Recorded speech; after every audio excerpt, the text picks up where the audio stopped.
Olá, fisioterapeutas! Olá, estudantes de fisioterapia! Tudo bem com vocês? Sejam muito bem-vindos a mais um episódio do Fisioverso, o podcast do multiverso da fisioterapia. Como sempre, aqui no nosso programa, recebendo grandes nomes da fisioterapia nacional, de várias áreas diferentes, pessoas que inspiram todos nós, né, sejamos acadêmicos ou profissionais, e que contam as suas histórias aqui no Fisioverso para que vocês saibam um pouquinho além da parte profissional dessas pessoas. Então hoje não vai ser diferente, teremos um grande convidado, tenho certeza que vocês vão adorar. E já a Sibeli vai falar um pouquinho mais sobre ele. Quem está falando aqui é o João Ruaro, eu sou fisioterapeuta, professor da Unicentro em Guarapuava, no Paraná, e também sou filiado à Abrafito, Associação Brasileira de Fisioterapia Traumato-Ortopédica. Além disso, trago conteúdos para vocês relacionados a finanças pessoais e investimentos, porque, como eu sempre digo, cuidar da nossa saúde financeira também é fundamental. Estou muito feliz que vocês estão aqui conosco em mais um episódio do Fisioverso e tenho certeza que vocês vão adorar a história que a gente vai contar hoje. Agora a Sibeli vai dar as boas-vindas. Tudo bem por aí, Si? Oi, João. Olá, pessoal. Como vocês estão? Feliz, como sempre, de estar aqui em mais um episódio do Fisioverso. E como o João falou, né, um momento que a gente tem para bater um papo, para conhecer histórias, né, para conhecer um pouquinho mais a fundo profissionais que eu tenho certeza que vocês vão poder se inspirar e são profissionais que fazem realmente a diferença para a nossa profissão, profissionais que realmente comprovam aquilo que eu e o João a gente sempre fala, né, de termos a melhor profissão do mundo, e hoje não vai ser diferente.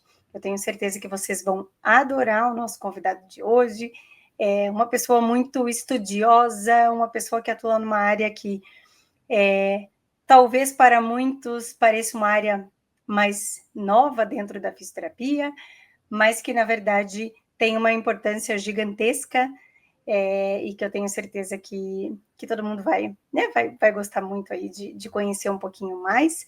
Aqui quem fala é a Sibeli Knaut, eu sou fisioterapeuta, especialista em fisioterapia neurofuncional, sou da Brafim, enfim, né, acho que já falei bastante ao longo de todos esses vários e vários episódios aí que a gente já lançou, com mais de um ano aí de podcast. E eu vou chamar, né, o nosso convidado, que eu acho que é para isso que a gente está aqui, para vocês conhecerem essas histórias. Então, eu tenho a honra de chamar aqui ao palco do Fisioverso o Alberto Bona. Mas antes do Alberto entrar, roda a nossa vinheta.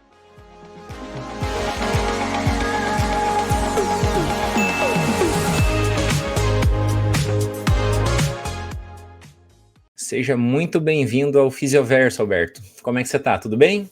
Oi, pessoal. Tô bem sim. Vocês, tranquilo? Tudo ótimo. E Alberto, que alegria tê-lo aqui. É uma super honra para nós. E eu queria que a gente começasse, Alberto, esse nosso bate-papo, você contando bem rapidinho para nós. Quem é o Alberto? Eita, quem é o Alberto? Olha, eu, Alberto, sou uma pessoa assim, que eu tento me definir muito além da minha profissão, né? Mas eu, Alberto, sou um filho de um casal que mora lá no estado do Piauí, eu sou piauiense. Mas... Que é o segundo piauiense do nosso podcast. Ah, é? Que legal, que legal. E aí eu fui desbravar assim, um pouco dessa área que eu gosto muito de atuar, que é a oncologia e saúde da mulher, e acabei saindo aí do meu estado. E atualmente eu moro em Brasília, né? Mas eu sou fisioterapeuta, eu adoro ser de duas áreas aí da fisioterapia, que é a oncologia e saúde da mulher. Sou professor, sou docente, também gosto muito da área da pesquisa, de ajudar como pesquisador. Como falei, sou piauiense, então eu sou o 8º filho dos meus pais, eu sou o mais novo. A família é grande. Caramba! Família grande. E é isso, eu, assim, sou uma pessoa que tento viver essa vida aí da forma mais tranquila possível, apesar de muitas coisas que a gente vai se introduzindo ao longo do nosso caminho, né? Alberto, Meu Deus. de qual cidade do Oitavo Piauí que filho. você é? Oi? De qual cidade do Piauí que você é? Eu sou de Campo Maior.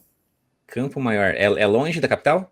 Não, é bem perto. Na verdade, só tem uma cidade que separa Campo Maior de Teresina. É mais ou menos 1 hora. São 70 quilômetros. Ah, é perto. Entendi. Cara, e essa família de 10 filhos. pessoas, né? Porque assim, o pai, a mãe, mais 8. Não, lá em casa é tudo demais, assim, em relação à quantidade. Porque nós somos 10, né? Mas aí cada um tem, ou a maioria já tem seus parceiros e parceiras, tem seus filhos. Uhum. Quando tá todo mundo junto lá em casa é mais de 30 pessoas. É uma coisa de doido. Assim. Nossa Que Senhora. delícia. E é muito cachorro, é muito tudo. Viu? Você tem quantos anos de diferença pro teu irmão ou pra tua irmã mais velha? Que, assim, qual é a escadinha, mais ou menos, aí de diferenças? Eu acho que são 13 ou 14 anos. Foi escadinha mesmo. Lá em casa é escadinha. A diferença é de 2 anos, 3 no máximo. Alguns a diferença é de 1. Viu? Eu fico imaginando, assim, a vida que a tua casa, de quando você era criança, tinha, né? Porque quando a gente reúne, geralmente mais pessoas em datas comemorativas ali, um aniversário, um Réveillon, Natal, Páscoa, né? Essas datas que a gente reúne mais. E, cara, quando reúne, assim, 10, 12, 15 pessoas, é meio que o tempo todo fazendo coisa pra galera comer, e daí já senta um pessoal na mesa, na cozinha ali, e outros estão na sala, e outros estão jogando, e, cara, assim, você teve isso meio que a tua vida inteira, assim, da tua infância e da adolescência, né? Que recordações que você tem? Nossa, assim, lá em casa, por exemplo, a gente era muito, muito unido. Nós somos unidos, mas, claro, cada um já foi formando aí suas vidas, Vai alguns moram em separando ali, cidades. né? Mas, por exemplo, na hora de ir para a escola, os 8 iam dentro do carro, um no colo do outro. Que delícia. Quando os mais velhos já estavam chegando no ensino médio ou indo para a faculdade, aí ia diminuindo a quantidade de pessoas em que a minha mãe ia levar no carro. Mas, exemplo, é uma festa à noite na cidade, uma festa de fim de semana, e os 8 juntos, a gente fazia a nossa roda do local, né, de onde tinha festa. As mesas, a cidade inteira conhece a gente, porque é a família grande da atualidade, né? Então, assim, as mesas sempre já tinham separado 5 a 6 mesas para caber todo mundo. A minha cidade tem um festival anual. Nesse festival anual, meu pai sempre senta no mesmo local com a mesa gigante. Então, assim, a gente vai formando alguns hábitos, sabe? É porque, assim, eu acho que, assim, porque acho que da geração dos nossos avós era mais comum, né? Mas eu acho que da nossa geração, talvez você seja, eu estou tentando aqui lembrar, você falou assim, a pessoa que mais tem irmãos que eu conheço. Eu não conheço, tá? Da minha geração, eu não lembro de conversar com alguém que tem a mesma quantidade de irmãos que eu. A não ser que sejam famílias de pais diferentes. Isso. Eu até conheço. Mas o meu não, meu é a mesma mãe, mesmo pai. É porque eu tenho um primo do meu marido, que a esposa dele, eles são em 6 irmãos. Só que é isso. A mãe tinha, acho que 2 filhos, o pai tinha 2, e aí eles casaram e tiveram mais, né? Sim, mas aí não são de mesmo pai e mesma mãe. Admiro muito, muito seus pais, tá? Porque eu com 2 aqui em casa, um entrando na adolescência, eu já tô enlouquecendo. Então imagine 8 adolescentes e ainda em épocas diferentes da vida. Tá louco, isso aí. Mas eu não sei, eu falo, eu só não tive mais filhos, porque eu sempre trabalhei muito, e assim, hoje em dia acho que dá uma pegada, né? Assim, financeiramente, tudo. Mas eu teria 5 tranquilamente. É bacana, tem a parte bacana, sem dúvida. Alberto, mas vamos estreitar a nossa conversa aqui um pouquinho para a fisioterapia. Em que momento você decidiu que você seria fisioterapeuta? Teve alguma inspiração familiar com essa quantidade de irmão que você tem? Alguém teve o braço quebrado, teve que tratar com Ou alguém um já é fisioterapeuta? Ou você tem algum irmão mais velho que seja, assim, da onde que surgiu a fisioterapia na sua vida? Olha, é muito difícil te dizer, porque eu não consigo lembrar de nenhuma referência por eu ser fisioterapeuta. Já vou explicar melhor isso. Olha só. Eu tenho uma irmã médica, eu sempre fui muito, muito, muito próximo dessa minha irmã. Ela é 10 anos mais velha que eu. Como nós somos muito filhos, é claro que os irmãos mais velhos iam ajudando mais nas coisas de casa. Eu Sim. realmente eu era muito próximo a ela. Algumas pessoas, eu tinha até uma quase com intimidade de filho com mãe, com ela. E eu sempre dizia que queria ser médico, mais pela influência dela estudar medicina. Mas eu fui entrando ali mais ou menos no ensino médio, eu queria muito ser administrador, porque meus pais, junto com os meus tios, eles tinham uma empresa. A minha família tinha uma empresa, eles eram donos de uma instituição de ensino, eles eram donos de uma faculdade lá na capital, lá em Teresina, era uma faculdade bem grande, inclusive. E eu sempre fui entrando muito nessa questão de docência, né? Hoje em dia eu adoro a área de docência. Mas como eu entrei na fisioterapia? Eu passei para administração na faculdade, que meus pais eram donos, né? Fiz o vestibular, fiquei em uma boa colocação. Passei também em administração e economia em universidades públicas. Só que, 2 semanas antes de iniciar a faculdade, eu conversei com meu pai e falei assim, pai, será que não daria para transferir para fisioterapia? Porque talvez eu conseguiria fazer uma prova de transferência externa para fazer medicina depois. E foi isso. Eu, na verdade, fiz fisioterapia para tentar, talvez, fazer uma prova externa para medicina. E hoje em dia, assim, eu digo que foi a melhor escolha da minha vida, inclusive nem ter feito a prova, porque no segundo período de fisioterapia, que quando eu fui fazendo algumas disciplinas mais específicas, eu me apaixonei, assim, eu achava incrível saber de um mundo que eu não tinha nem ideia que existia. E exatamente por não ter referência, eu acho que foi mais interessante para mim. Quando eu, né, tinha cursado algumas disciplinas de eletrotermofototerapia, eu tive disciplina de fisioterapia vestibular, ginecologia, eu não imaginava que fisioterapia fizesse algo daquilo. Então, eu acho que a curiosidade dentro da fisioterapia foi algo que me fascinou, né? Então, realmente, eu fui me apaixonando muito cedo e tendo certeza que eu queria ser fisioterapeuta mesmo. Mas eu não tive referências, não. Eu até tenho uma prima que é fisioterapeuta, inclusive foi minha professora, mas não foi por referência dela. Certamente não foi. Apesar dela ser uma profissional incrível. Eu vou até fazer um parênteses. Eu tô ainda com os 8 filhos. Se você tem 7 irmãos, quantos primos você tem de primeiro grau? Engraçado, poucos. Não, poucos. Os meus tios, eles foram tendo poucos filhos, 3, 2. O meu pai e realmente minha mãe saíram da curva. Entendi. Alberto, qual que é o nome da instituição que você formou? Faculdade CEUT, mas nos últimos períodos ela foi adquirida pela Estácio. E aí ela se transformou em Estácio CEUT. Ok. E essa era a instituição dos seus pais e dos seus tios, ali, uma instituição familiar. Isso, era familiar mesmo, isso. Era 100% cara, da família. Todos os meus familiares eram funcionários, tios, primos, todo mundo era funcionário da faculdade. Então conta essa história para nós de como surgiu essa instituição, porque assim não é tão comum, né, ter uma instituição familiar assim. Como que essa história foi o teu avô que fundou ela? Foi teu pai com teu tio mesmo? E por que eles foram para essa área? São professores?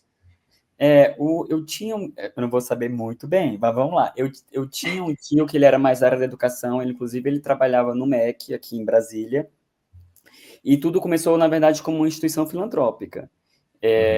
Filantrópica 100%. Foi a primeira ou foi a segunda instituição, acho que foi a segunda, instituição privada de direito do Estado. Ela era muito, muito, muito forte em direito. Formavam, acho que por ano, mais de 600, 800 bacharéis de direito. A faculdade era bem, bem conceituada. Caramba. E depois dessa área filantrópica foram crescendo mais cursos e aí realmente viram a necessidade de se transformar em uma instituição privada. Mas eu lembro que esse meu tio trabalhava no MEC, ele, junto com os irmãos, decidiram, então, fazer esse instituto filantrópico na cidade de Teresina, até virar uma instituição privada, e foram crescendo vários cursos, além das áreas de humanas e de exatas, né, que tinha saúde, que mais? Era uma faculdade muito forte também na área de publicidade, propaganda, jornalismo. Que legal. Por aí.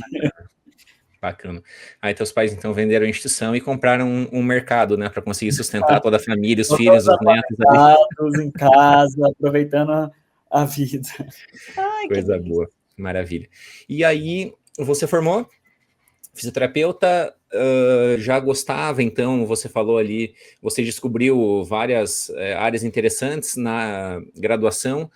Por que o interesse pela gineco, pela pélvica e pela onco, que são áreas que, se a gente for ver assim, até tem uma certa relação de algumas coisas, de algumas disfunções que são comuns, né?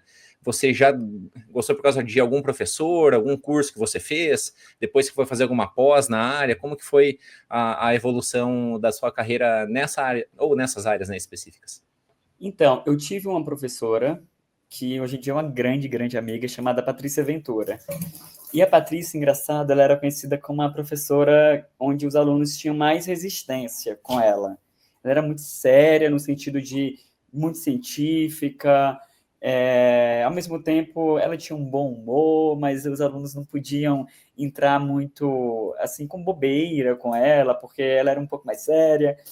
E eu acho que a Patrícia, ela viu que talvez eu era um aluno mais diferenciado. Eu era muito esforçado na faculdade. Nossa, eu era o nerdzinho da faculdade. Eu tentava tirar 10 em tudo, se eu não tirasse 10 eu ficava chateado, eu estudava muito, muito.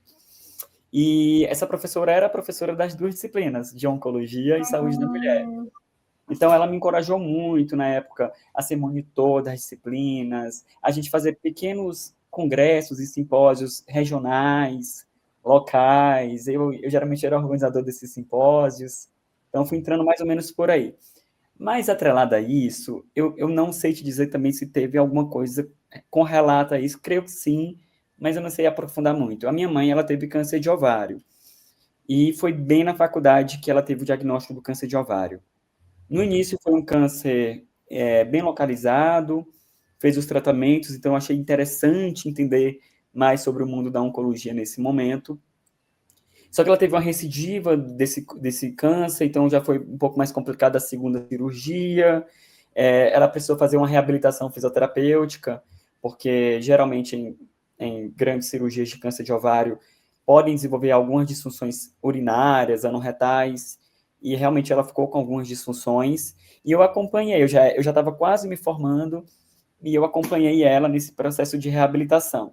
Então, eu acho que também isso ajudou a me despertar mais interesse nessa área de oncologia pélvica. Mas, assim, eu acho que é um mix de coisas. Tinha a minha professora, que realmente me estimulou muito, e teve também esse caso aí da minha mãe, que teve um câncer de ovário. Entendi. E aí eu fui estudando, eu fui indo, até que eu decidi que eu tinha que sair do meu estado para me especializar. O que acontece? O Piauí é um estado pequeno, apesar disso, ele tem muitos cursos de graduação em fisioterapia. Pra vocês terem ideia, na época que eu me formei, tinham 13 a 14 faculdades, instituições, isso há quase 10 anos de fisioterapia. Então, se formavam muitos fisioterapeutas no estado de qualidade. A gente realmente tem muitas universidades boas. E nessa época, eu decidi que para pós eu preferia fazer em uma grande instituição. Eu já tinha tido contato, por conta dessas organizações de simpósios, com alguns fisioterapeutas de referência, do INCA, do AC Camargo, Câncer Center em São Paulo, até que eu fiz uma visita no AC Camargo em 2016, me apaixonei mais ainda, falei assim, não, preciso fazer uma residência. E aí eu fiz provas de residência, né, dos concursos de residência, para a AC Camargo Câncer Center, para a Unifesp, na Federal de São Paulo, e para o Instituto Nacional de Câncer, o INCA, no Rio. Passei em todas. Eu também passei na pós-graduação da Unifesp, de pélvica, de saúde da mulher. Quem ficasse em primeiro ganhava a bolsa, eu fiquei em primeiro. Mas eu acabei escolhendo ficar no INCA, né? O INCA é muito grande. Essas pessoas não têm ideia do serviço do INCA. É um serviço mega estruturado, da fisioterapia. E essa certamente foi a minha segunda melhor escolha de vida, fazer a residência no INCA. Aprendi muito, muito. Eu sou extremamente grato assim, por tudo que eu aprendi no INCA. E aprendi mais. O INCA, no caso, é no Rio de Janeiro, né? O INCA fica no Rio, na cidade do Rio. E o INCA, como ele é um Instituto Federal braço direito do Ministério da Saúde, quem normatiza, quem faz as diretrizes, as orientações de todos os institutos públicos que tratam com oncologia é o INCA. Então, assim, é tudo muito forte na área de pesquisa, assistência, docência. Então, eu achei minha formação extremamente completa, sabe, lá. E acho que a gente tem, né, Alberto, talvez eu esteja falando uma besteira, mas eu acho que um dos grandes berços da fisioterapia oncológica é o Rio de Janeiro, né? A própria ANC, que sempre está à frente, ali o pessoal do Rio é muito forte, né? Sim. Inclusive, a ANC, na verdade, foi a primeira referência que eu conheci. Porque nesses simpósios, a ANC foi palestrar no Piauí. Então, foi o primeiro momento que eu tive contato com alguém do INCA que me incentivou a fazer as provas de residência. E aí, na época, a gente até organizou um curso dela de fisioterapia no câncer de mama, no Piauí, eu junto com essa professora. Então, eu já fui bem entrando, assim, conhecendo pessoas que eram muito boas em referências a nível nacional e até internacional. Até que, quando eu cheguei no INCA, a residência, como qualquer residência multi, são 2 anos, muito aprendizado prático e teórico, só que a gente passa por todas as áreas da oncologia no INCA. Então, é claro que tinham áreas que eu já não tinha muito interesse. Pediatria, por exemplo, eu não gosto muito de pediatria. Mas a oncopediatria é um pouco diferente de outras pediatrias, como, por exemplo, a pediatria neurológica. É totalmente diferente da pediatria onco. Sim. Terapia intensiva, não tinha muito interesse. Hematologia, mas a gente passava pela coloproctologia oncológica, urologia oncológica, ginecologia oncológica, a própria mastologia, que eu gosto bastante. Cabeça e pescoço, eu não atendo muito pacientes de cabeça e pescoço, mas eu amo atender cabeça e pescoço. Então, eu fui me especializando em onco. Todo residente tem o direito de fazer um estágio externo.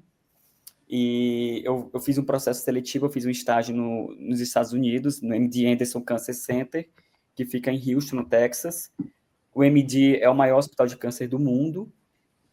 Incrível o serviço, mas eu sempre digo isso. Depois que eu fui para o MD Anderson, né, fazer a visita, eu valorizei mais o que a gente fazia no Brasil. A fisioterapia do Brasil realmente é algo assim, formidável que a gente faz. Sim. O que a gente faz aqui de acompanhamento prospectivo dos pacientes, prevenção primária, secundária, toda a atenção, assim, principalmente no INCA, era muito mais completa do que a atenção que eles davam no ambulatório. Então, eu realmente valorizei muito, assim, Sabe uma coisa que a gente até falou aqui, Alberto, eu costumo repetir, assim, eu acho que a gente tem que valorizar mesmo, porque alguns pontos, né? Eu acho que, claro, lá atrás a gente precisava ir para fora para se especializar, para se formar, né? Porque as coisas também demoravam mais para chegar aqui, né? A informação, né? O conhecimento era mais difícil. Mas eu acho que hoje a gente já está invertendo muito esse jogo, assim. Eu acho que hoje nós também temos muita referência, né? Hoje acho que as pessoas também querem vir para cá para buscar esse conhecimento que lá atrás a gente ia muito para fora. Eu acho que hoje, sim, né? O foco está muito aqui para nós também, né? Porque eu acho que o nível da fisioterapia aqui no Brasil realmente ela não deixa a desejar. E eu sempre falo com colegas assim, né? Todo mundo que me conhece sabe que eu sou fascinada por congresso. Então, assim, se você quer me encontrar, vá no congresso, que eu sempre vou estar. E eu acho que mais frequente hoje, eu saio com aquela sensação assim, é ótimo porque a gente faz networking, a gente conversa, encontra um monte de gente, mas nunca é aquela coisa de, nossa, eu nunca tinha ouvido falar disso, né? Não sei nem do que eles estão falando.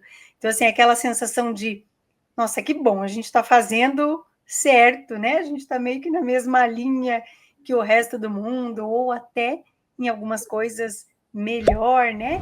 E eu acho que é o cenário nacional mesmo hoje da fisioterapia como um todo, né? Sim, sim. Ó, eu vou te dar um exemplo assim bem prático e rápido. Por exemplo, um paciente, vou falar da minha área que eu atuo bastante, que é disfunções pélvicas masculinas oncológicas.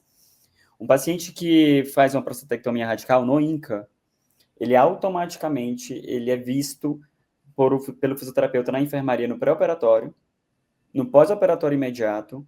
O fisioterapeuta já dá um encaminhamento para ele estar 30 a 45 dias no ambulatório, ou seja, todos os pacientes que são submetidos à prostatectomia radical, eles vão ser vistos pelo serviço ambulatorial do INCA 45 dias. Lá no ambulatório, o fisioterapeuta vai avaliar e vai decidir o que vai ser feito de acompanhamento prospectivo, seja consultas semanais, quinzenais, mensais, semestrais, e ele vai sendo acompanhado. Isso a gente faz em quase todas as áreas onde tem mais disfunções passíveis de reabilitação fisioterapêutica. Na mama, na gineco, na coloprocto, aí vai ter suas especificidades. Sabe o que eles fazem nos Estados Unidos? Nada disso. Absolutamente nada. Tinha uma única fisioterapeuta para o ambulatório de pélvica. Eu vi ela atendendo um paciente ou outro que era encaminhado pelo médico. Mas esse acompanhamento de serviço não tem. É claro, o INCA é uma instituição 100% pública, então a gente consegue fazer esse acompanhamento. Nos Estados Unidos é tudo por seguradora, então precisa de encaminhamento para... Enfim, são coisas distintas. Uhum. Mas essa questão de acompanhamento é praticamente só feita em ambientes de pesquisa fora do Brasil. Aqui não. Aqui, na verdade, a pesquisa é o contrário. A gente comanda no sistema público, as pesquisas estão geralmente no sistema público. Vocês sabem tão bem quanto eu sobre isso. Então, assim, quando eu falava isso para eles, eles não acreditavam desse acompanhamento que a gente fazia de todos os pacientes. Não acreditavam. Interessante. Alberto, e essa equipe da fisioterapia do INCA, ela é muito grande, ela é assim, muito especializada? Quem são esses profissionais que te formaram ali na residência, né? Porque quando a gente fala em residência, ela é de fato o treinamento em serviço, né? 60 horas semanais, é quase que um internamento dentro da instituição que você está fazendo a residência. E é também por isso que geralmente o residente ele sai muito bem formado, porque ele atende muito caso, ele vê isso o tempo todo, então aquilo começa a ficar comum para ele, né? Não tem mais tantos casos diversos, ele já não fica mais inseguro. Então essa é a grande vantagem de se fazer uma residência, porque você realmente sai muito especializado em uma área de atuação. Então conta como que era, porque às vezes boa parte do nosso público aqui também se interessa por esse tipo de pós-graduação, que é a residência, né? Então conta um pouquinho como foi a tua experiência lá e como que era a equipe da Físio. Eu não sei te dizer quantos fisioterapeutas são hoje em dia, mas são mais de 50. São mais de 50 fisioterapeutas para todo o instituto. O instituto é enorme, como eu falei para vocês. Tem mais de 400 leitos, cada serviço praticamente tem um ambulatório específico. Então, na verdade, deveriam ser mais. Mas dentro da realidade do Brasil, tem muitos para um instituto como o INCA. Uhum. Os concursos, eles não eram na época, para especialistas em oncologia. Então, entravam fisioterapeutas gerais, mas eles tinham as suas capacitações quando entravam. Então, todos eles, hoje em dia, são super especializados dentro da área da oncologia ou suas sub-áreas de atuação dentro dos serviços do INCA, né?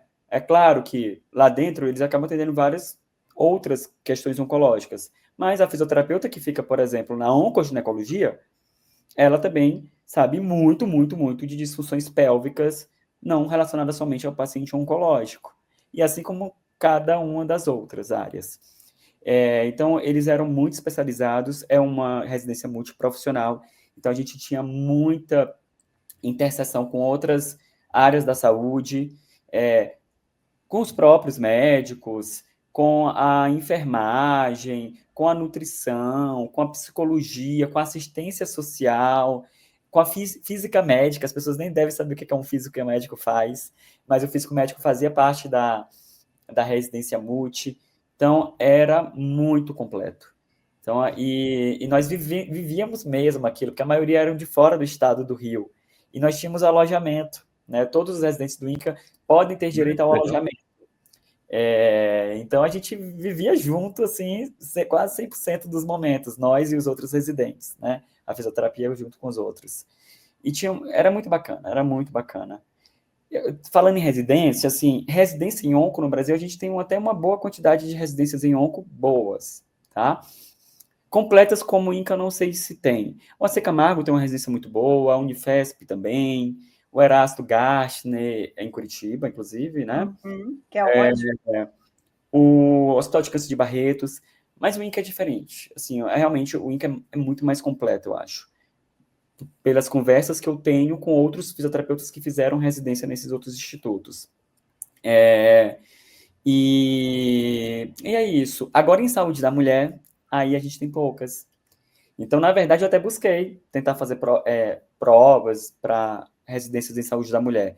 Mas a gente tem pouquíssimas multiprofissionais que tenham muita atuação em disfunções pélvicas. Algumas até vão mais para a de obstetrícia, que eu não suporto a obstetrícia de atendimento. Não consigo. Eu tenho realmente um bloqueio com a obstetrícia. Mas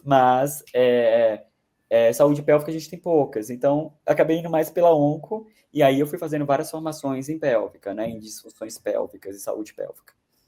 E aí foi que eu fui casando bastante as duas áreas correlatas.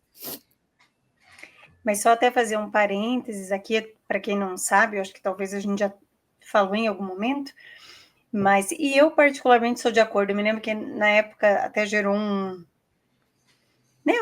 algumas pessoas concordavam, outras não, e eu particularmente sou super a favor que hoje para fisioterapia, a residência a gente não precisa mais fazer prova de especialidade, né? Então, se você faz uma residência em onco, você pode fazer o requerimento, claro que isso não é automático, né? Você tem que fazer o requerimento para que você receba o título de especialista. E eu, particularmente, sou super a favor, porque, assim, não existe mais especialista do que realmente o residente, né? Não fazia muito sentido, né? Uma pessoa que fica lá 2 anos, 60 horas por semana, né? Com a carga horária de mais de 4.000 horas. Claro, talvez, né? Você vai fazer a prova, você vai passar? Claro que vai, né? Dificilmente você não passaria. É até boba, vou te falar, desculpa falar isso. A prova é até boba pra gente. Mas assim, eu acho que é desnecessário. Um questionamento era isso, mas o residente consegue. Tudo bem que consegue, mas assim, acho que é realmente um caminho desnecessário mesmo, né? Eu acho que e até uma forma de valorizar a residência.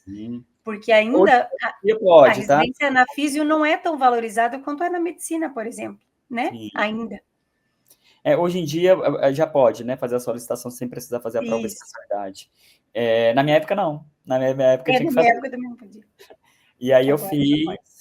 Aí foi facílimo, a prova foi ótima. Eu acho que a resolução é de 22, de 2022, então ela é bem recente mesmo, né? Isso, eu já estava no mestrado na época. Ela é mais Maravilha. Alberto, e concluindo a tua residência no INCA ali, você teve que planos? Começar a atender pacientes, abrir um consultório, começar a trabalhar no serviço? O que você quis fazer a partir dali? Pois é, o bom do INCA, que o INCA é uma instituição, como eu tinha comentado anteriormente, assistência, ensino e pesquisa. Então, os residentes são altamente orientados e estimulados a seguir na pesquisa. Então, depois da residência, é uma nova prova, é um novo concurso, você pode fazer uma prova para fazer um R3, que a gente chama, mas não é bem um R3, é um aperfeiçoamento em pesquisa oncológica. Eu fiz esse aperfeiçoamento em pesquisa, foi 1 ano, as minhas pesquisas no INCA todas foram em oncoginecologia, e depois eu fiz o processo seletivo para o mestrado também em oncologia no INCA. Eu confesso que eu não queria realmente ir para assistência, porque eu já tinha tido muita assistência. Então, eu queria ter tido uma experiência mais rica no ambiente de pesquisa. Apesar de que, desde a residência, a gente já tinha um contato bom com a pesquisa no INCA. E, para mim, foi excelente ter esse contato com a pesquisa. Que eu acho que isso formou Alberto, ser um profissional mais completo dentro das habilidades do fisioterapeuta. A questão de assistência, educação, a gente sempre foi muito orientado na questão de conferências, aulas, ministrar coisas e cursos, palestras, e também na questão da pesquisa. e eu defendo muito, quem me conhece, a fisioterapia baseada em evidência. Então, acho que o mestrado ele veio para casar muito isso, né? Fazer uma prática. E você fez lá no INCA mesmo? Tudo no INCA. Eles super apoiam e tudo foi em oncologia. O INCA, Alberto, é como se fosse... Porque eu sei que a Fiocruz, ela tem isso também. Eles têm os programas, né, de mestrado, doutorado, então de pós-graduação ali dentro. Então, eles têm... Eu nem sei direito como é que funciona. Eles têm como se fosse uma autorização mesmo, né, do Ministério da Educação também para essa parte do ensino, né, da formação. Isso. Então, o INCA é assim também? Ou ele é vinculado a uma instituição? Eu não sei te dizer a questão da vinculação, porque eu sei que o certificado sai pela UFRJ, mas convênio. Eu creio que tem um convênio sim, mas dentro das normativas do INCA ele permeia no triângulo, ele está nos 3. Porque eu te pergunto, porque eu acho que eu até comentei com o João, né, João, lembra a gente estamos tendo vários concursos aqui na universidade, e eu convidei uma colega minha para ser banca aqui do nosso concurso, e ela é concursada da Fiocruz. Só que na Fiocruz ela tem o mesmo eixo que nós temos, né, em universidade, ensino, pesquisa e extensão, lá eles têm pós-graduação, mas aqui eles não aceitaram que ela fosse porque ela não era vinculada a uma instituição de ensino. E a gente tentou provar e mandamos, não, né, dentro do eixo da Fiocruz, claro, o cargo dela não era docente, mas entendi. porque dentro do cargo dela, eles até têm um nome, não me lembro certinho, mas ela tem que ser docente, tem que fazer pesquisa, tem que fazer extensão. E aqui eles não tiveram esse entendimento, sabe? Eu falei, meu Deus do céu, assim, para mim estava muito claro. Eu acho que no INCA daria, sim, porque o que acontece? Na verdade, só se essa pessoa fosse, no caso do INCA, do serviço da pesquisa, né? Fosse concursada como pesquisadora do Instituto. Porque uma coisa é você ser fisioterapeuta do Instituto, é um outro concurso. Outra coisa é você ser pesquisadora, por exemplo. Que ela é pesquisadora do INCA, tá? Ela não é da assistência, é diferente. É claro que dentro da pesquisa ela vai, né, permeando também dentro da assistência, mas ela é pesquisadora do Instituto, tá? Alberto, então tinham essas duas figuras, tinham os professores, que eram os responsáveis pelas disciplinas da pós-graduação, não sei se é só mestrado, se tinha doutorado também, e os fisioterapeutas da assistência.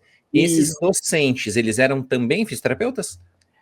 Então, o INCA, a gente teve um grande diferencial que foi o seguinte, nos primeiros 3 meses, foi só aula, e aula com pessoas do programa da educação, aulas com pessoas do programa da pesquisa, e aulas com as pessoas da assistência.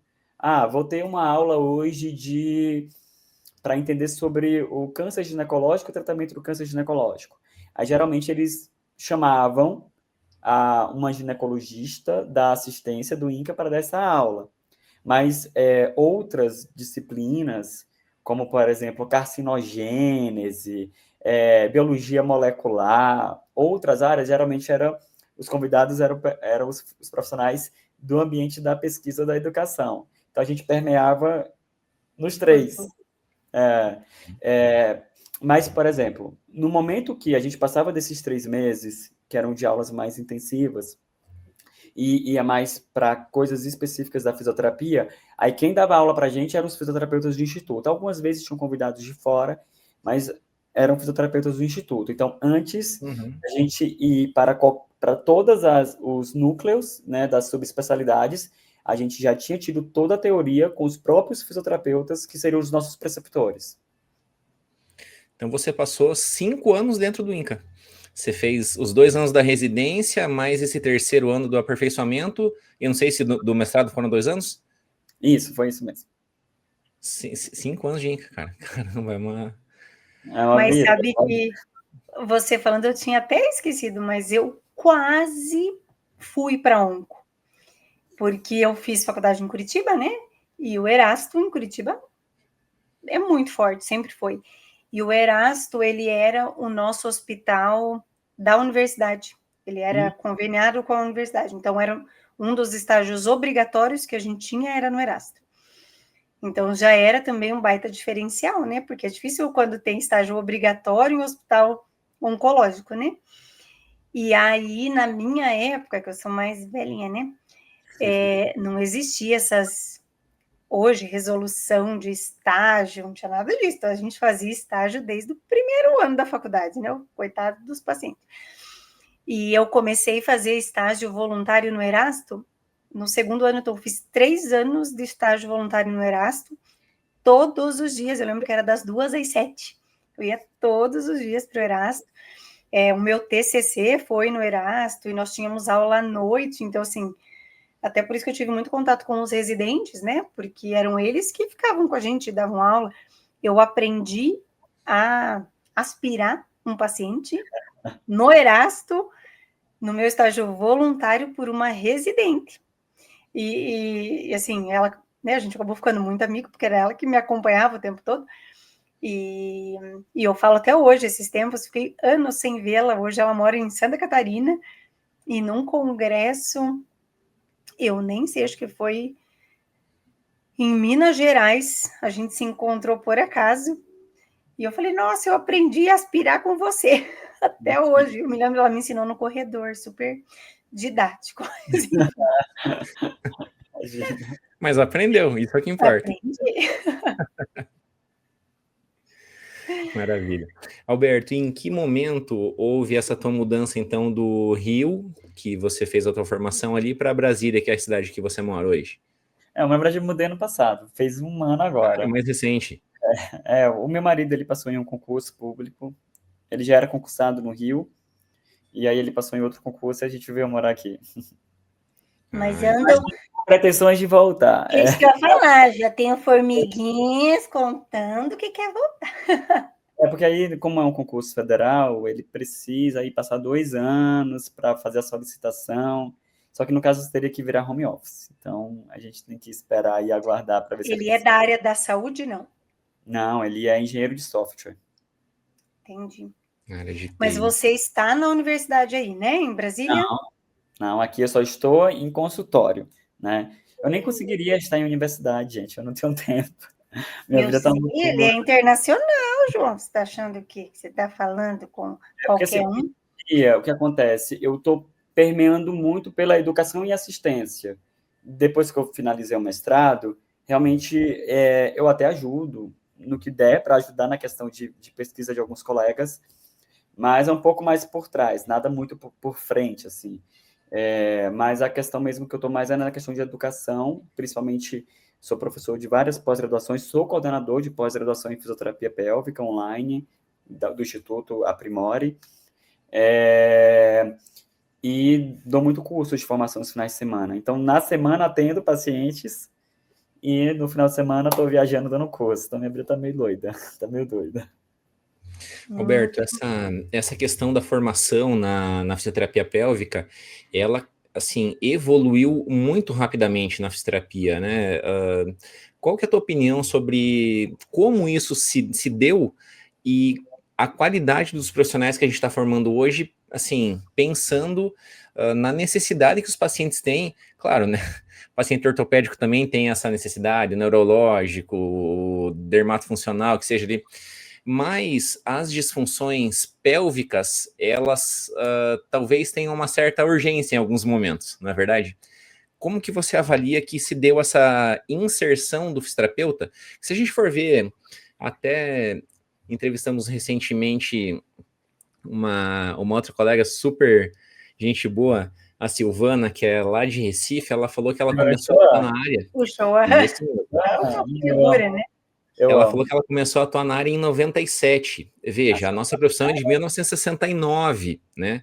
Então, ainda teve um grande período até começar, e do que começou lá no comecinho dos anos 2000 para o que está agora em 2025, foi um salto de qualidade, de atendimento, de evidência.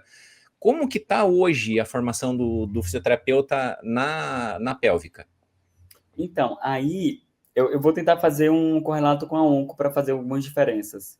Bora lá. Enquanto no onco a gente tem ainda uma quantidade boa de programas de residência, muitos serviços, muito aprendizado em serviço, a pélvica já não é isso, é o contrário. A gente tem muitas pós-graduações, né, lato sensus, que geralmente ocorrem em fim de semana. Até tem algumas pós-graduações modulares, que são mais intensas, que finalizam mais rápido. Mas o que eu vejo muitas vezes é o aluno, né, ele se formando, tendo o seu certificado de pós-graduação, mas muito, muito, muito inseguro. Infelizmente, Pouca muito prática, né? pouca. E é Porque algo que a gente precisa o de uma lato sensu, prática. ele é assim, né? Como é algo muito específico e que muitas vezes a gente nem vê na graduação de uma forma muito completa, muito pelo contrário. Na graduação a gente vê de uma forma muito incompleta, você receber um certificado de pós-graduação sem ter um aprendizado muito prático é complicado, tá? É complicado. Então, muitos acabam aprendendo atendendo. Mas, assim, na verdade, a maioria de nós aprendemos atendendo mesmo. É claro que de formas distintas. Uma coisa é eu ter aprendido na residência, outra coisa eu no meu consultório privado. Mas o que eu sempre oriento é que, tendo uma boa teoria, tendo um bom aprendizado, né, de todas as sub-áreas, você vai atendendo e tendo o seu processo de experiência mesmo clínica com responsabilidade, claro.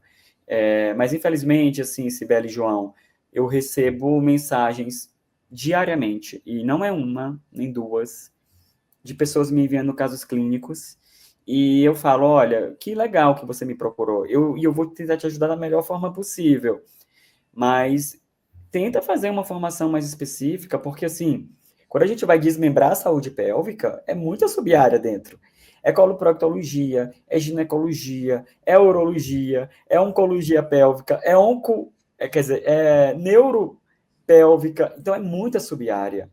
Eu, por exemplo, eu não atendo sub-áreas da pélvica, porque eu não tenho, além de não ter uma questão de proximidade ou gostar de atender isso, eu não me vejo capaz de atender algumas coisas bem específicas. Enquanto outras, eu me acho super capaz e vou atender e eu acho super interessante aprender atendendo, tá?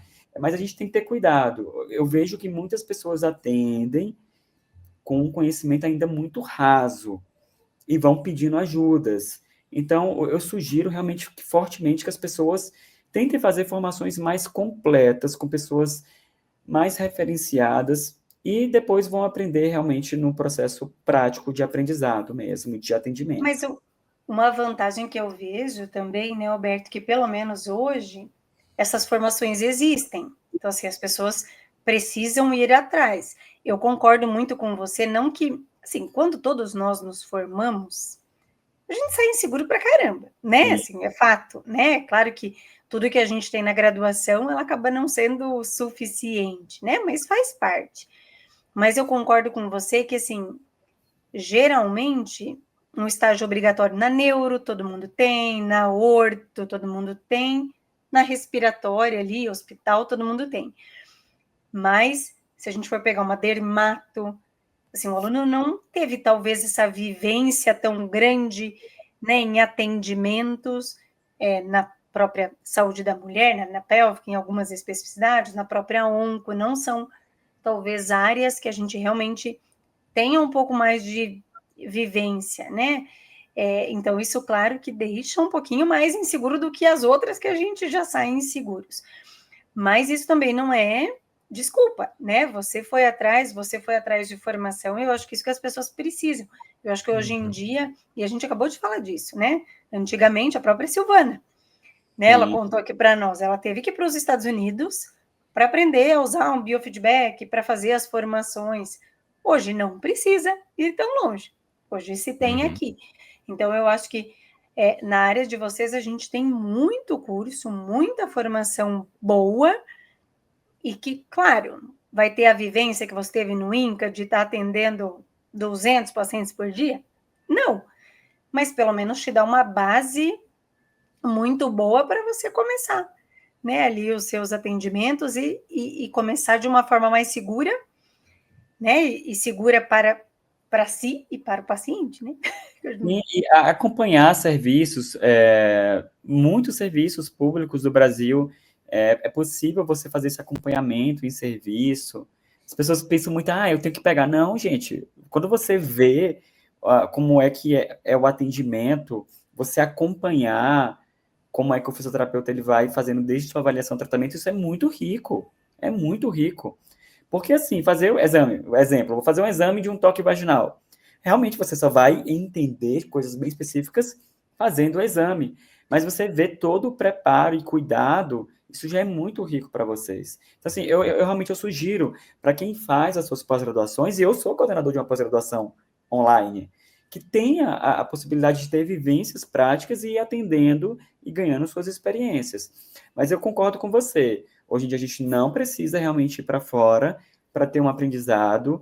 Em muitos estados tem pessoas de referências que vão receber essas pessoas para treinar, ajudar e fazer o seu processo de aprendizado, com certeza, com certeza. Viu, vamos fazer uma reflexão, nós três aqui enquanto educadores. Se as disfunções são tão prevalentes, e a gente sabe disso, se existem profissionais capacitados, por que será que a gente não tem serviços ainda que ofereçam, ou mais serviços que ofereçam? O que está impedindo de acontecer isso, será? O que vocês pensam? Nossa, difícil, viu? Assim, eu penso muito sobre isso, eu não sei te chegar em uma única resposta, porque, exemplo, eu atendo muito saúde do homem. Na saúde da mulher, até que a gente tem mais serviços quando comparado à saúde do homem. Realmente, se fala de saúde do homem, olha, acho que... Quase não se quase fala. nada. A gente, exemplo, nós temos 70 mil novos casos de câncer de próstata por ano. Então, se a gente for considerar quantidade de pacientes incontinentes, 60% desses pacientes geralmente vão ter algum grau de disfunção urinária após o tratamento. Então, 50% de 60, uns 30, 40 mil novos casos por ano de disfunções urinárias pós-tratamento do câncer de próstata. E aí, cadê esses pacientes? Porque eles não estão no serviço privado todos, claro, muito pelo contrário. Quem comanda o Brasil é o SUS. Então, e cadê esses pacientes? Não estão no INCA. O INCA não atende 1% dessa população. E os outros? Alberto, mas ainda tem muito tabu, né? Ainda tem muito tabu com relação a esses sinais, a esses sintomas, e principalmente na saúde do homem. Não dá para dizer que não seja, né? Sim, tem mesmo. E tem uma diferença muito grande também da questão da disfunção miccional ou sexual após esses tratamentos, porque, na maioria das vezes, esses pacientes, eles não tinham ou tinham disfunções mais leves, viviam com esses problemas, mas quando ele faz um tratamento oncológico, ele muda completamente seu status funcional, de um paciente que tinha poucos sintomas para um paciente que está com muitos sintomas. E isso foi uma mudança brusca pelo tratamento oncológico. E eles precisam de tratamento, eles precisam de cuidado. Não estou dizendo que isso não acontece com as mulheres, até acontece com alguns tratamentos oncológicos em mulheres, mas, por exemplo, a maior causa de uma incontinência urinária numa mulher não é um tratamento oncológico. A maior causa de incontinência urinária na mulher é um conjunto de fatores relacionados ao pós-parto, algumas que são submetidas à episiotomia, ou tiveram laceração, mudanças hormonais no período de menopausa. É diferente do homem. Geralmente, a maior parte da incontinência urinária dele mais moderada grave é por um procedimento oncológico. Então, assim, até esse processo de entendimento para organizar os serviços deveria ter. Eu desconheço serviço que atenda somente pélvica masculina no Brasil. Saúde pélvica masculina. Eu desconheço, tá? O INCA não atende só pélvica masculina. O INCA, dentro do INCA, tem um serviço de urologia diferente. Já se a gente for para a saúde da mulher, a gente vai ter vários, tá? Então, assim, realmente é triste a gente ver essa realidade que são pacientes que não se beneficiam do tratamento. Então, mas daí será? Imagina sexual. Então, mas daí será que a gente não está perdendo uma baita de uma oportunidade, um nicho de mercado que a gente está vendo que está evidente? E a nossa profissão, ela tem muita possibilidade de oferecer recursos que são super eficientes nesse sentido. Estamos dormindo no ponto?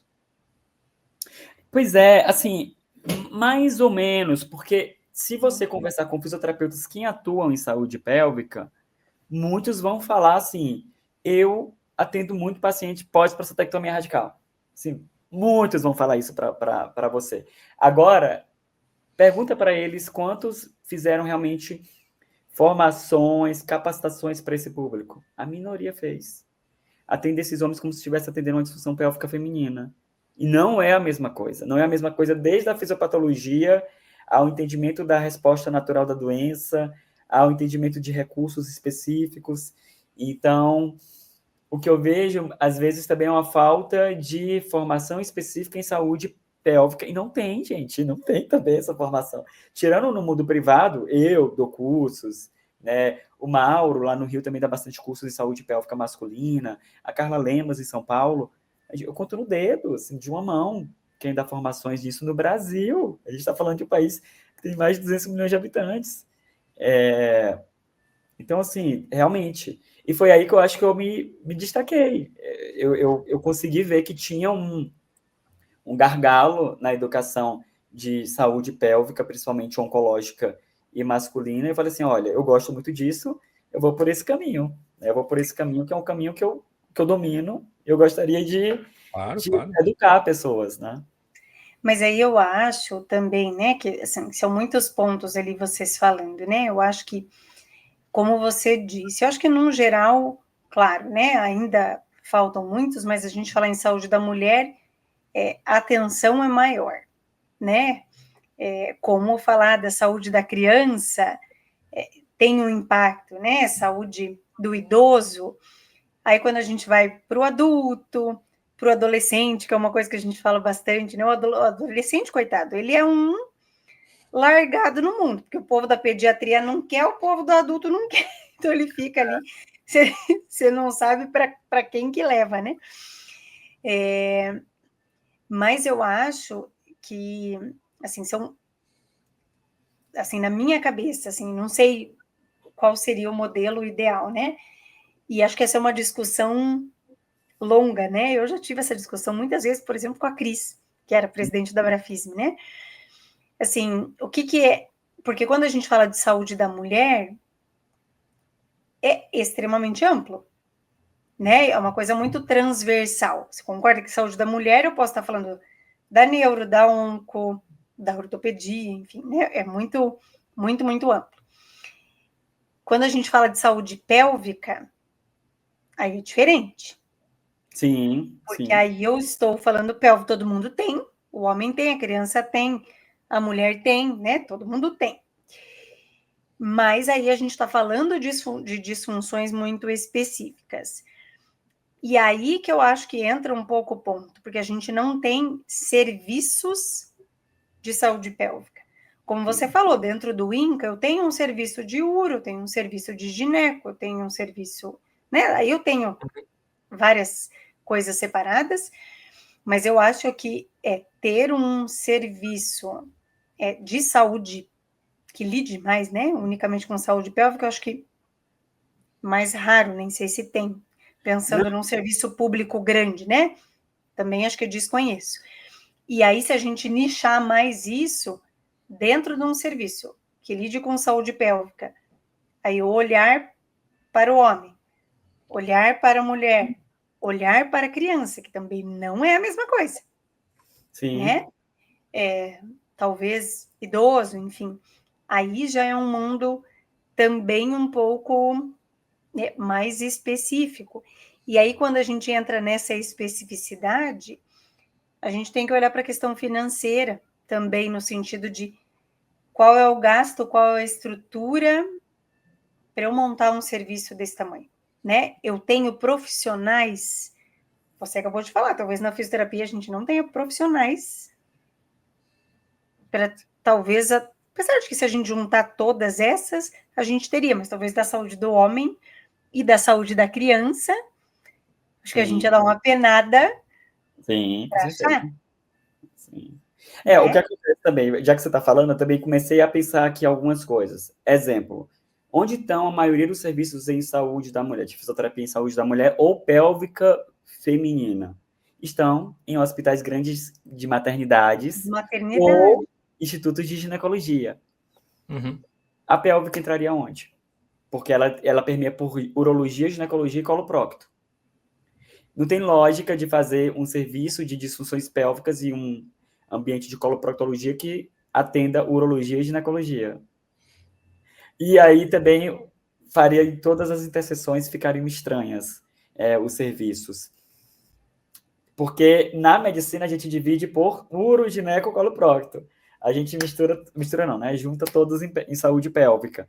E mais uma vez, comanda o serviço brasileiro é o serviço público, né? Então, pensando no serviço público, teria que ser talvez um ambiente separado que recebesse desses 3 institutos. Então, não é fácil, não é simples.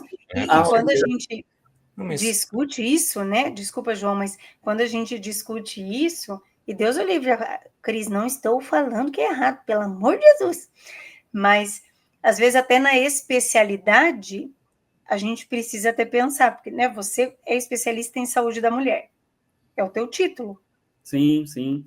A gente está pensando em fazer essas modificações, né? Sibeli, tá, mas a gente está pensando em fazer as modificações, porque alguns países, essa nomenclatura ela foi mudando, tá?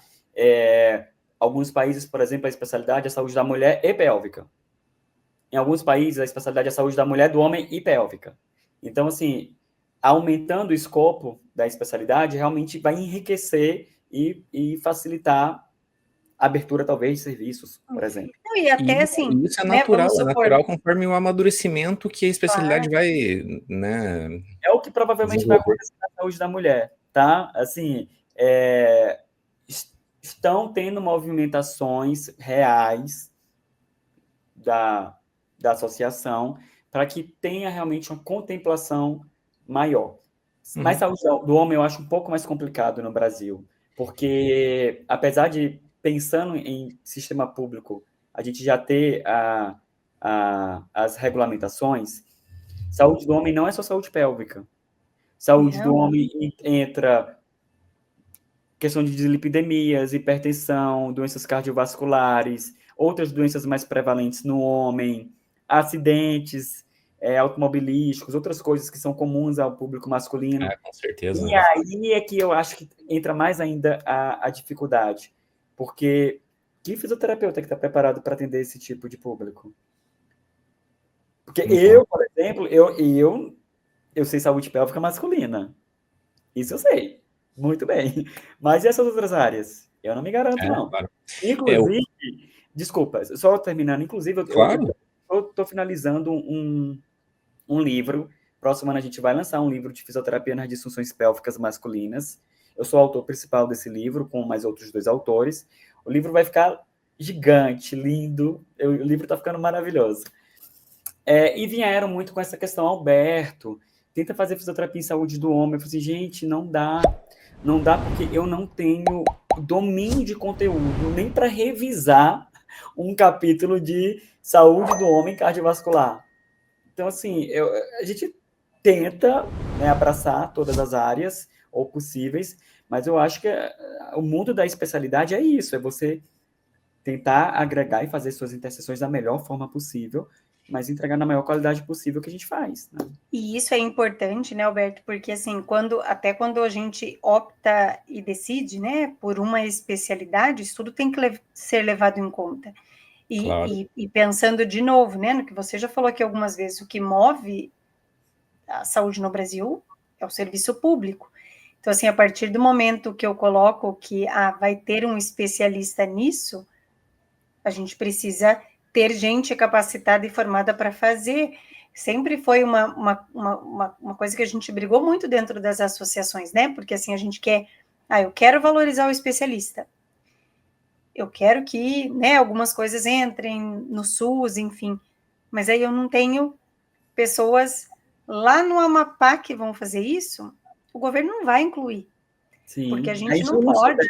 É injusto. Exato. A gente não pode legislar algo para São Paulo e Rio de Janeiro. Né? Infelizmente, não é assim. O que talvez a gente possa fazer, na realidade, só para fechar esse assunto dos serviços que possam oferecer formações mais específicas ali, é tentar, via associações, provocar o Conselho Federal para que se montem GTs, né, grupos de trabalho, para que se discuta isso, para tentar fomentar uma política pública que repercuta. Ah, João, mas vai demorar 5 anos, vai demorar 10 anos para que lá na ponta isso acontecesse. Se talvez a gente tivesse começado 10 anos atrás, hoje teria. Porque senão a gente sempre fica nesse negócio, não, nem vou fazer porque demora, porque... Mas essas coisas, elas são morosas. É natural que esse processo ele seja moroso. Como vocês mesmos disseram, a própria especialidade, ela está talvez já se reinventando, talvez vendo como é o termo mais correto, mais adequado, que população de fato ela consegue abarcar na sua especialidade e que melhor serviço a gente consegue oferecer para a sociedade. Então, talvez esse seja um caminho, né? Se o Fisioverso está sempre aberto a essas discussões que visam melhorar a qualidade da formação do nosso profissional e a assistência fisioterapêutica, melhorando a saúde da população brasileira. Alberto, mudar o assunto aqui total agora, podemos fechar esse capítulo aí. Você falou que você organizava muitos eventos quando era acadêmico, talvez ali na pós-graduação também. Você continua fazendo isso? Você ainda organiza eventos, congressos, simpósios? Como que é essa faceta aí do Alberto? E como continua? Ele sabe bem, nossa. Gente, é o povo que faz evento, esse povo da saúde da mulher da pélvica e afins. Faz muito, né? Jesus! E ainda bem que são muitos com qualidade, isso é algo que é muito bom, né? Assim, sim, eu organizo, basicamente, o organizador principal, ou entre os principais, atualmente temos 2, né? Nós temos o Congresso Internacional de Fisioterapia em Obstetrícia, que é o COINFIO. Que ele falou que não gosta da obstetrícia, fiz um paninho.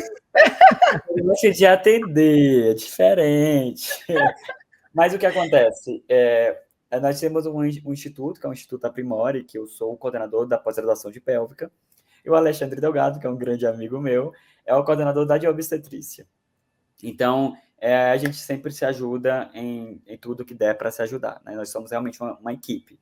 Então, eles precisavam da minha ajuda e eu me disponibilizei desde a primeira edição. Esse ano foi a primeira, segunda, terceira edição. Foi enorme, né, Alberto? Foi gigante. Foi gigante. Foi enorme, tinha mais de 500 pessoas, né? É um evento anual? É um evento anual. Ele começou em São Paulo, ele foi para o Rio e agora foi em BH. Tá? E o próximo será em Recife. E no COINFIO, eu brinco que eu sou o cara dos patrocínios. Então, eu sou da comissão da organização, ajudo na questão do programa científico e no momento dos dias, mas todas as empresas e a organização do evento eu ajudo bastante, tá? No auxílio dos palestrantes, dos ministrantes dos minicursos, enfim. E aí a gente teve a ideia, então, de fazer um de saúde pélvica, o COINFISP, que a primeira edição vai ser no Rio de Janeiro no próximo ano. Aí no COINFISP eu sou o presidente. E aí no COINFISP a gente já está começando enorme, porque a gente já tem quase 300 inscritos no congresso, e a gente até está meio arrependido, porque devia ter pego um espaço maior, mas ao mesmo tempo feliz, porque eu acho que o primeiro é bom que a gente faz algo mais organizado, o máximo possível, dentro das nossas possibilidades. Onde que vai ser?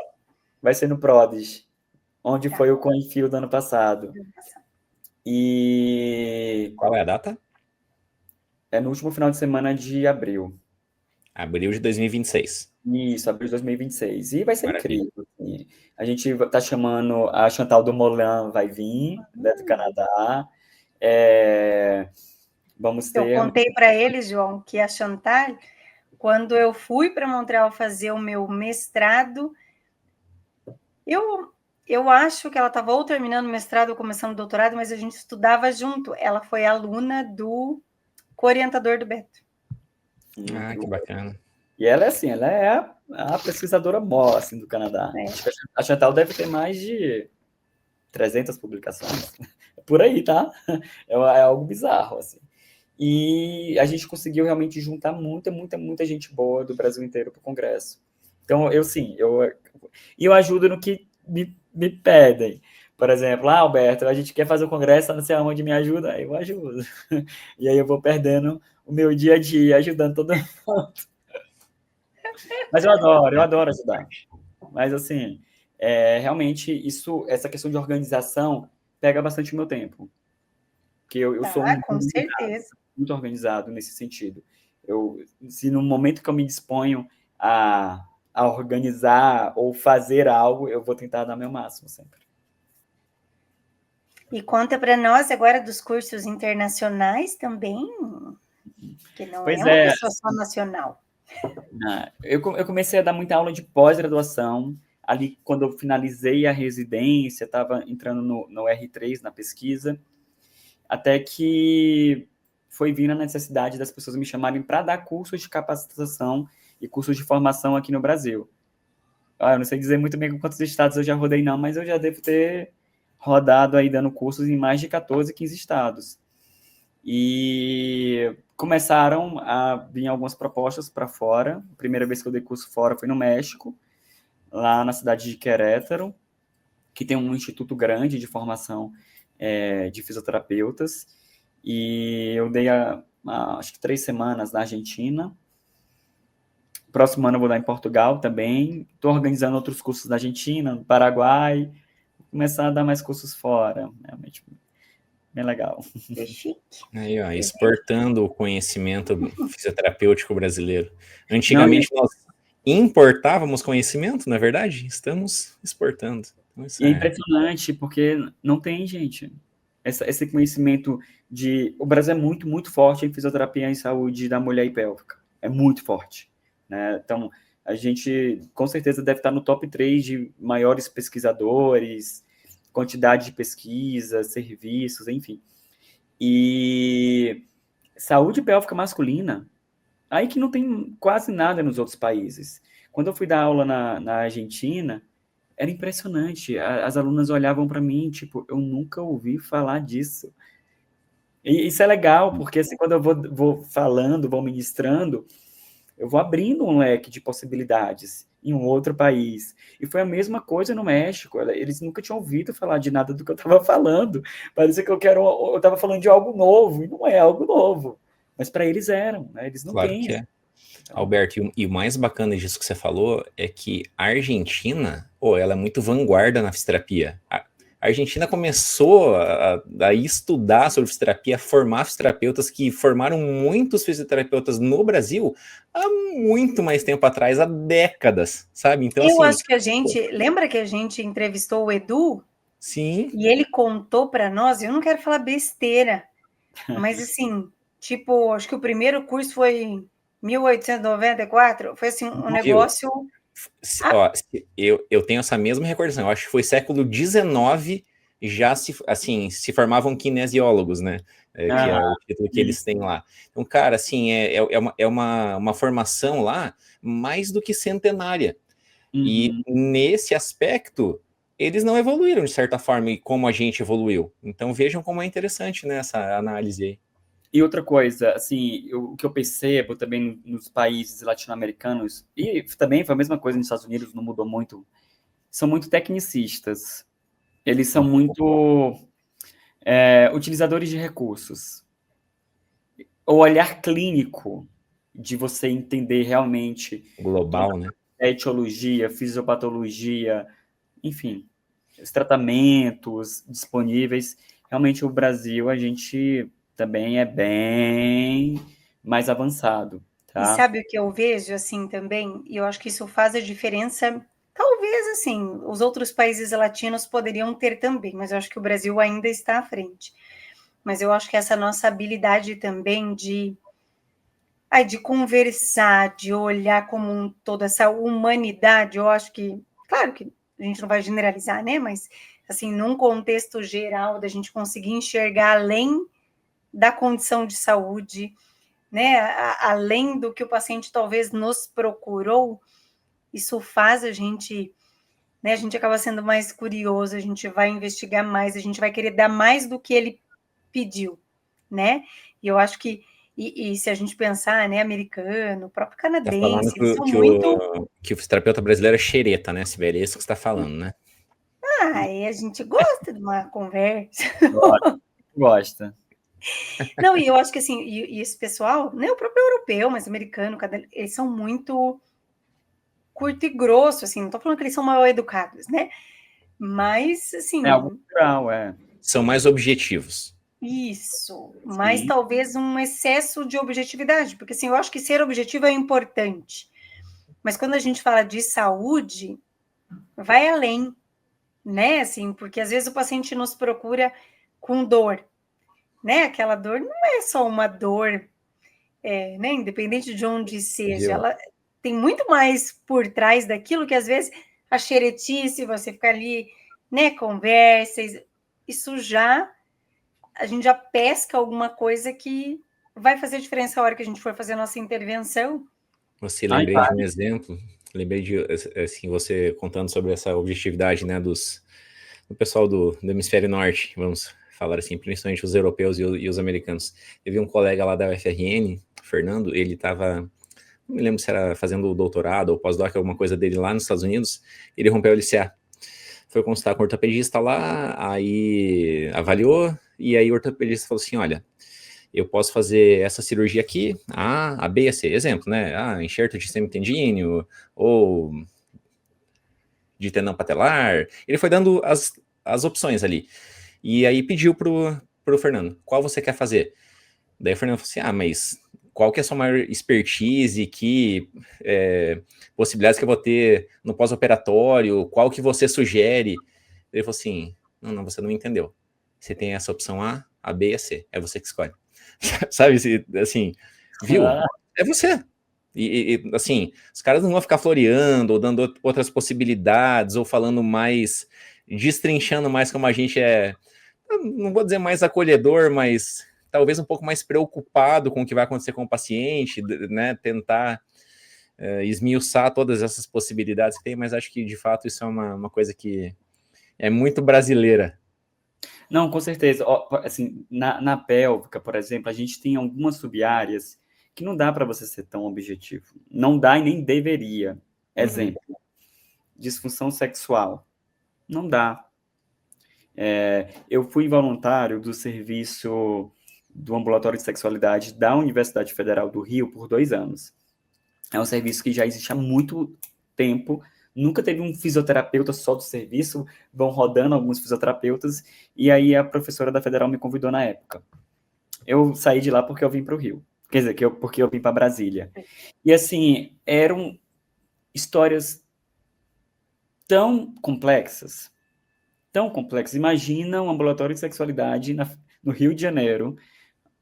Assim, as histórias eram de abuso sexual na infância, histórias totalmente traumáticas, de condutas absurdas de alguns, inclusive, serviços de saúde e de problemas que elas foram desenvolvendo ao longo da vida.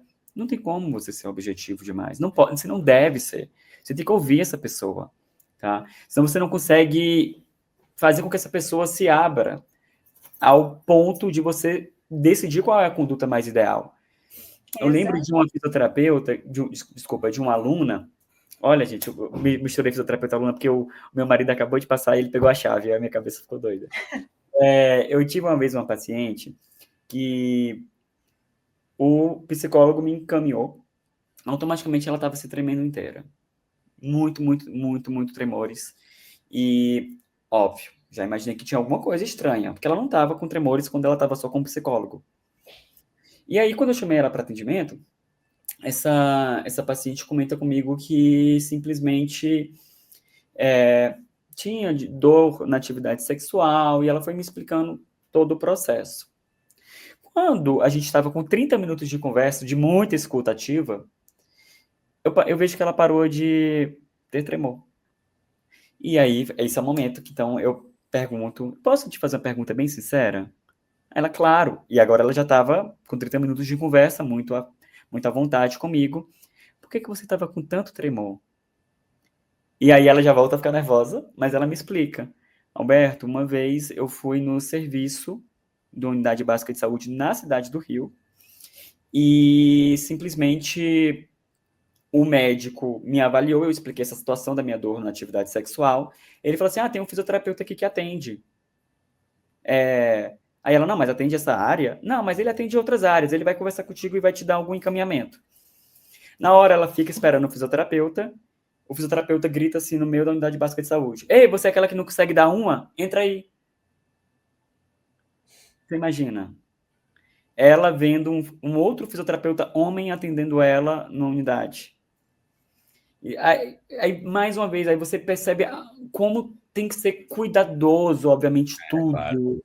relacionado a uma disfunção sexual feminina, masculina. E a gente precisa ter esse olhar integral da paciente. Tem que ouvir. Só ela sabe o que ela passou para ela Tem estar muito fator contextual envolvido. Isso quase sempre tem. E quase sempre tem. Então, a gente tem que realmente ter um processo de acolher mais essa paciente. Não dá para fazer uma consulta de 10, 20, 30 minutos. Né? Eu era um enrolão. Esse acolhimento, né, Alberto, eu acho que, assim, ele é importante em qualquer área da fisioterapia, mas eu acho que existem áreas que, assim, são assuntos que não são assuntos que a gente culturalmente também é acostumado a falar. Sim. Né? Isso também vem da cultura do Brasil. A gente não tem isso de falar tão abertamente. Então, assim, as pessoas, daí eu acho que independe se é homem, mulher, não é um assunto que a gente tem facilidade. Então, se não tem o acolhimento, não vai funcionar. Passa, né? não passa. Dor pélvica crônica, por exemplo, eu amo atender dor pélvica crônica. Geralmente são os casos mais complexos. São casos complexos que, se eu não fizer uma anamnese detalhada, eu não vou conseguir fazer uma neuroeducação em dor detalhada. Eu não vou conseguir entender os gatilhos que levam a esse processo doloroso. Eu não vou conseguir, por exemplo, entender se o paciente está com hipervigilância, com catastrofização. São coisas muito específicas que eu preciso ouvir do paciente. Então, assim, eu adoro.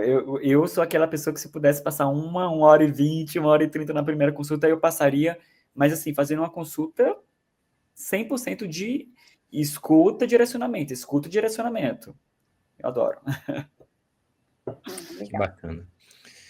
Alberto, você já falou sobre alguns planos que eu vi que você tem futuro ali. Nem são planos, porque você já está colocando em execução. Você já falou sobre o livro, sobre aulas fora.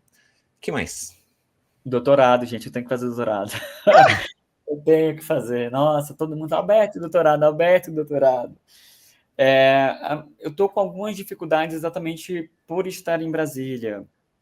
Não é tão simples, porque se eu quisesse fazer um serviço específico de saúde da mulher, ou que pegasse mais a área de pélvico, uma pesquisa mais intervencionista, eu não consigo, talvez, fazer aqui pela UNB, né?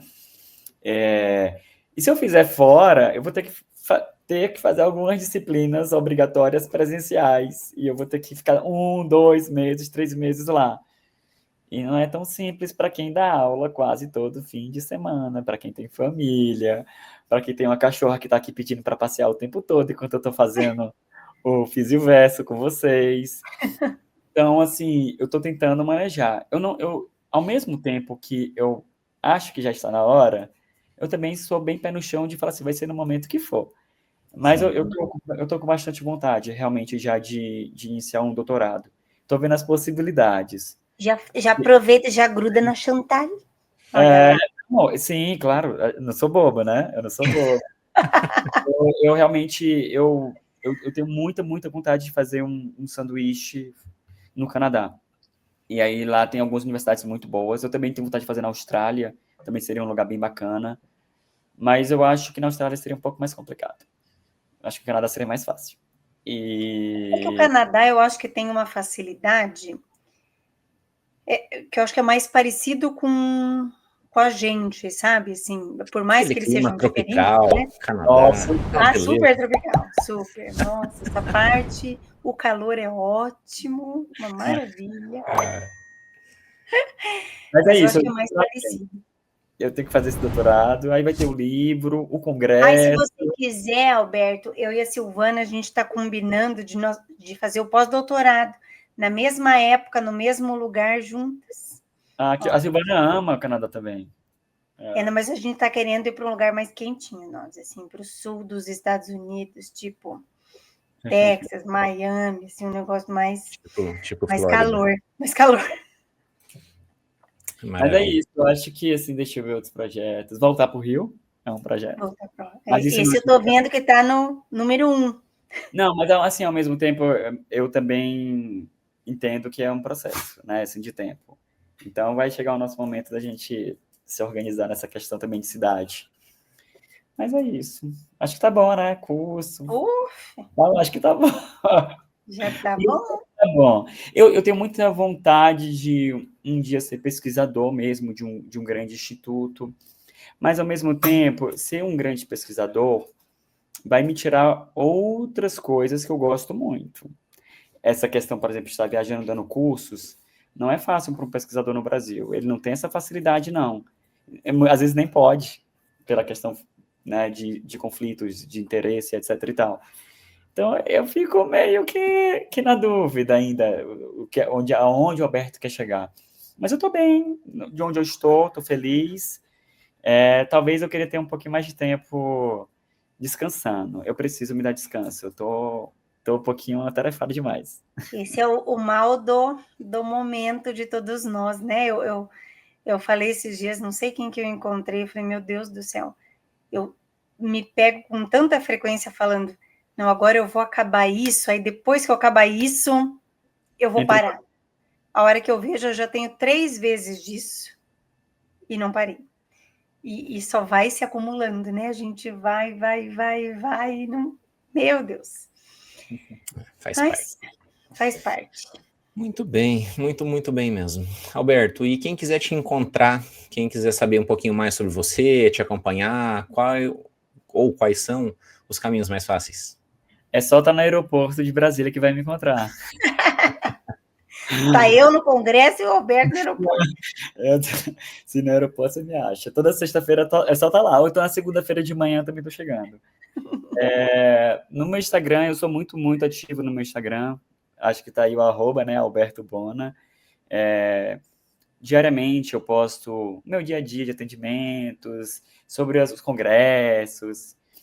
Eu trago também muita informação científica. Eu gosto, às vezes, de estar colocando artigos científicos, estar discutindo, falando de alguns casos clínicos mais interessantes.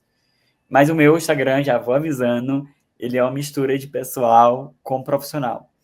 Eu acho que não tem como eu, Alberto, separar o meu pessoal do profissional. Eu gosto disso e vai continuar sendo assim.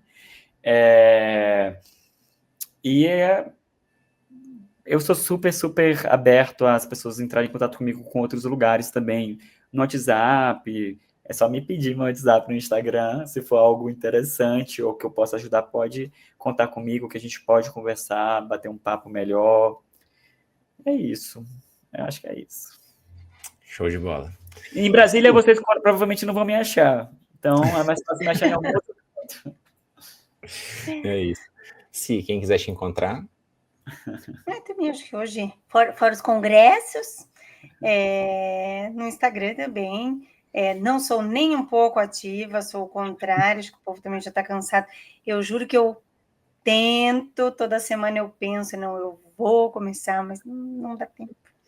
E eu acabo não priorizando, né, isso é fato, mas todo mundo que tiver, né, dúvidas, eu recebo bastante dúvida do que fazer com a neuro, o que pode usar, né, acho que todas as áreas são, mas a neuro a gente gosta de inventar umas coisas que não existem, e aí fica aquela coisa, o que você acha da técnica tal, enfim, então, né, eu geralmente respondo todo mundo, e a gente vai ter, né, estamos agora em final de setembro, então em novembro, eu não vou convidar mais ninguém, porque não dá mais para ninguém se inscrever, mas estarei em São Paulo, no Congresso Brasileiro da Brafim, da Neuro.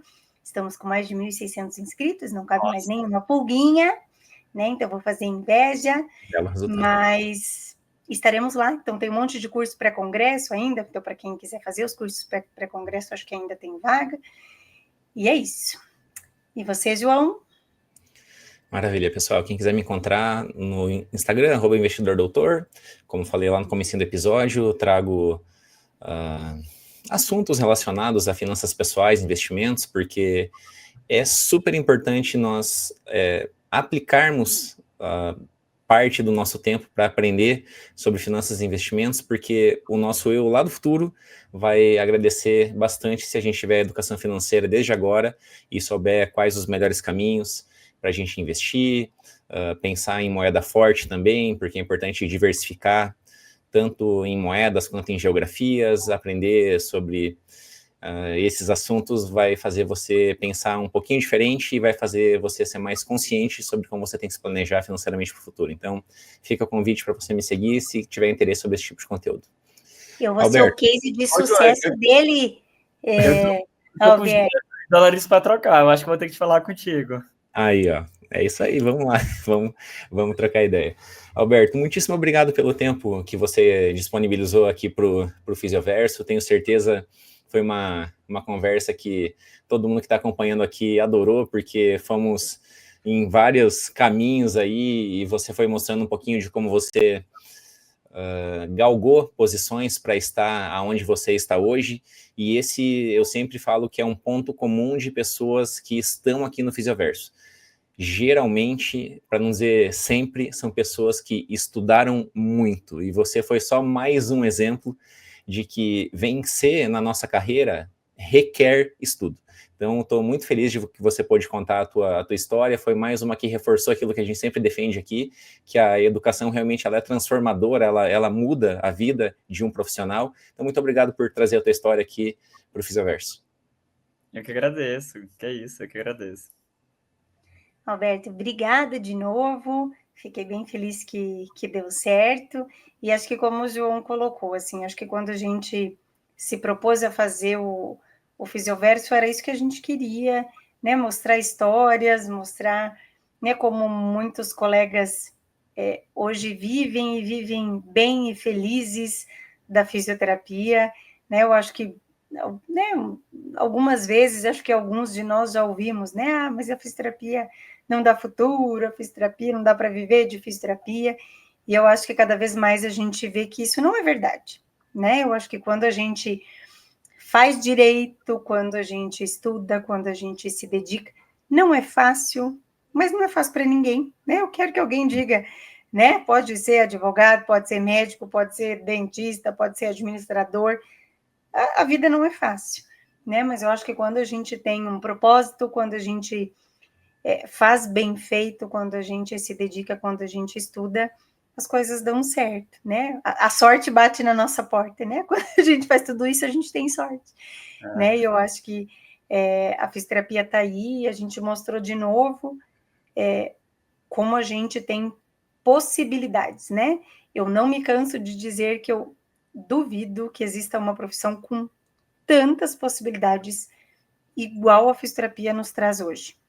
Né? Então, assim, não importa se você não gosta da orto, você tem um mundo de coisas que você pode fazer, né? Se você não gosta da neuro, você tem um mundo de opções, né? E eu acho que você, né, trouxe mais uma dessas opções, né? Uma área que, como a gente falou, é pouquíssimo ainda explorada pelo fisioterapeuta, então, né, às vezes quem está aí começando, né, abra as orelhinhas, os olhos, quem sabe né, uma área que você vai poder atuar, e aí segue lá o Alberto, que com certeza você vai, né, aprender bastante. A gente não falou muito, mas eu acho que é uma das áreas hoje que mais tem evidência na fisioterapia, né? Quem quiser, muito rapidinho, entra ali no PubMed, vai achar um monte de coisa, enfim, né? Então, acho que vale a pena a gente olhar melhor, né, para essa área também. Mas obrigada de novo. E vamos para a nossa saudação final? Vamos lá? Vamos lá. 3, 2, 1. Um abraço, pessoal, e até o próximo episódio. Tchau, gente. Até o próximo. Obrigado, gente.